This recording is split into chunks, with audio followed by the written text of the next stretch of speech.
अगर सलमान वहां नहीं आता तो यहाँ तुम अकेले रह जाती, सारे काम तुम्हें करने पड़ते।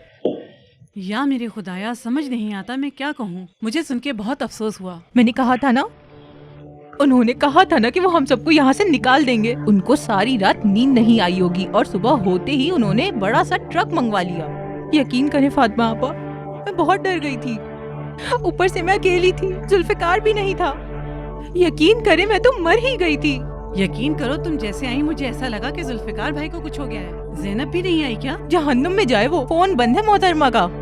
या अल्लाह। अच्छा अच्छा ठीक है, तुम परेशान मत हो, ठीक हो जाएगा, सब ठीक हो जाएगा, परेशान मत हो। पता नहीं मुझे ये सही है या गलत। क्या?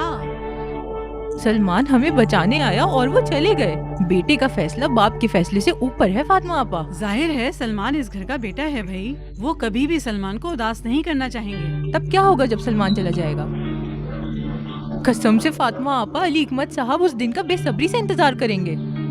वो हमें हमारे घर समेत जलाकर हम सबको कोयला बना देंगे फातिमा आपा। अरे तुम कैसी बातें कर रही हो?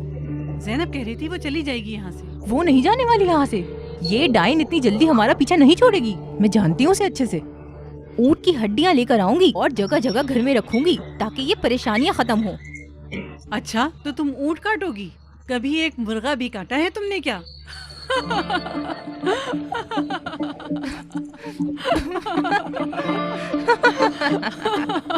सही कहा आपने।